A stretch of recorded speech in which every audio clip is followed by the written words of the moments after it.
महानगर अमरावती में आगामी 6 जनवरी से 10 जनवरी तक आनंद धन आध्यात्मिक बहुउद्देशीय सेवाभावी संस्था द्वारा विविध कार्यक्रमों का आयोजन किया जा रहा है। यह जानकारी एक पत्रकार परिषद में दिनांक 4 जनवरी को दी गई। समाचार संकलन अशोक भाई जोशी। सेवाभावी संस्था या संस्थेचे बहुउद्देशीय उपक्रम सदैव वर्षभरात चालत असतात।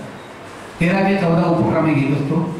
आपणास यापूर्वी जी कल्पना असेल ज्ञात असेल की 1, 2, 3 नोव्हेंबर 2022 ला 5वं राज्यस्तरीय गजानन महाराज भक्तांचं संमेलन गाडोळमध्ये संपन्न झालं होतं। त्यावेळेला आपण सर्वांनी यथोचित अमूल्य असं सहकार्य केलं होतं, त्याबद्दल सखीसार धन्यवाद। या नूतन वर्षामध्ये आम्ही प्रथम 6 ते 10 या कालावधीमध्ये आमची संस्था 5 दिवसीय मुखोद्गत पारायण सोहळा आणि सोबत विविध उपक्रम विविध कार्यक्रम संपन्न होत आहेत। सकाळच्या 7:30 ते 3:30 च्या सत्रामध्ये 8 ते 3 च्या सत्रामध्ये सकाळच्या सत्रामध्ये 5 मुखोद्गत पारायण संपन्न होणार आहे।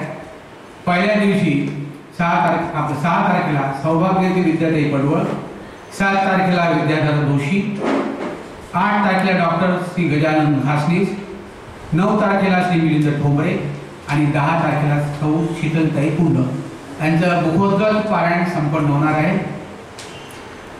तद्वत आनंदधन आध्यात्मिक बहुउद्देशीय सेवाभावी संस्था इथं लिहिलेली आहे। त्याचे आम्ही सर्व कार्यकारी सदस्य आणि कोषाध्यक्ष आहे विलास वसंतराव पांडे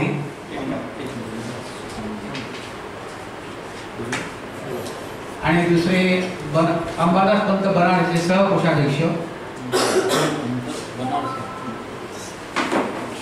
विवेक भाऊ गावंडे सहसचिव आणि आमचे प्रमुख मार्गदर्शक आणि सचिव।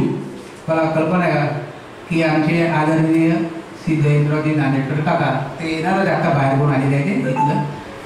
ते प्रमुख मार्गदर्शक आणि अध्यक्ष महोदय आमच्या अस्मिताताई केवले आहेत।